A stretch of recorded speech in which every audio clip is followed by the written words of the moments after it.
In the thrilling continuation of Tintin's adventures, Red Rackham's treasure takes us on a deep-sea quest for pirate gold and family legacy.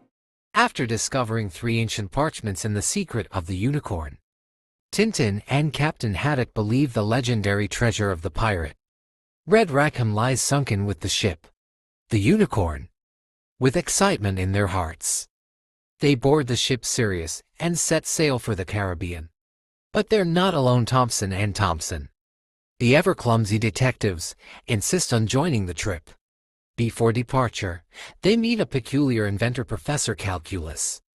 Though dismissed at first, he secretly boards the ship with his latest invention, a shark-shaped submarine.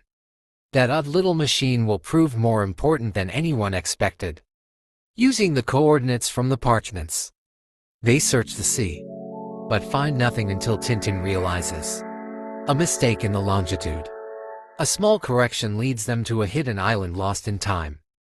There, they discover relics of the past, a statue of Sir Francis Haddock, and even a parrot repeating insults from the 1600s. Diving deep with Calculus's mini-sub, Tintin finally finds the unicorn. But there's no treasure, only a chest of old documents. And one final clue, a deed to a forgotten estate in Europe. Back in Belgium, the surprises continue. Professor Calculus, now wealthy from his invention, buys the estate Marlinspike Hall and gifts it to Captain Haddock. While exploring its dusty cellar, Tintin notices a statue holding a globe. He recalls the parchment's final riddle.